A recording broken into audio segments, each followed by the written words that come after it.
Hey guys, so today I wanted to talk about Om and the meaning of Om and where Om comes from. You might have heard it, of course, in a yoga class chanted before or after the class, begins or finishes.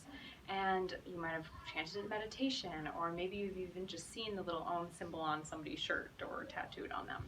So Om is actually a really important symbol in both Tibetan Buddhism and in Hinduism. It's considered to be, the ultimate sound, this vibrational seed mantra that gave birth to the universe.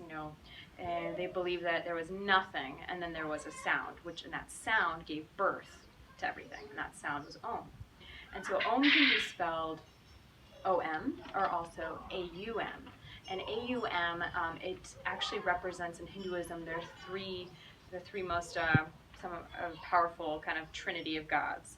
And so that would be the A is pulled from Brahma, the creator, the U from Vishnu, who's the preserver, and the M from Shivam, or also called Shiva. And so that's how we get the A, the U, and the M. The Om sound is using all of the forces of creation, preserving, and destroying. And so this Om, also, if you've ever chanted it before, you can probably notice that there's this kind of sense of calm that comes over you. Your mind might still, quiet and become more still. Or if you chanted it in a room during a yoga class, maybe you might have noticed that it feels really powerful. Like the song just lasts. It just resonates inside and outside. It's a really cool sound to play around with, or to experience, or to be present with. It's no matter how new you are to any practice or tradition, Om is a wonderful sound to feel the power of.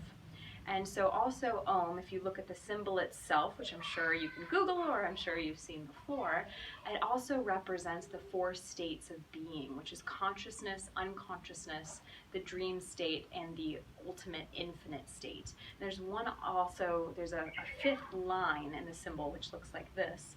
And this line represents Maya, or illusion, and then the dot on top represents the infinite sense of consciousness. It's samadhi, and that's how it's said in Buddhism. It's this, and Hinduism, it's this amazing infinite enlightenment state. So normally we dwell in the state of conscious, unconscious, dream, and we work to aspire towards the infinite state by breaking through that cup of illusion, that barrier that prevents us from getting there. And so Om is beautifully symbolic in terms of the actual symbol, and it's really powerful in terms of the vibration.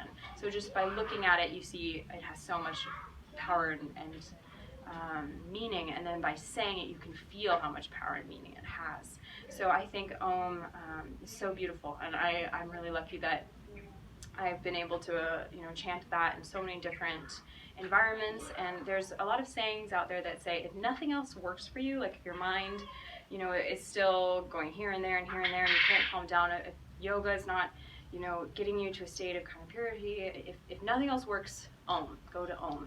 And so Om is something you can chant, usually recommended 108 times. You can use a mala. It can help purify. And you, of course, have probably heard of the most famous Tibetan Buddhism mantra, Om Mani Padme Hum. And Om comes at the beginning, and then Om Namo Shivaya is the Hindu, like, oh praise, oh honorable Shiva. So there's so many great mantras that begin and end, or prayers or recitations begin and end usually with an Om, or begin just or end just, either way. And so that's how Om is a really sacred and beautiful symbol in two different traditions, and I hope you give chanting it a chance. I hope you give it a chance. You might notice something cool. I'll see you guys over at my website, wildyogatribe.com.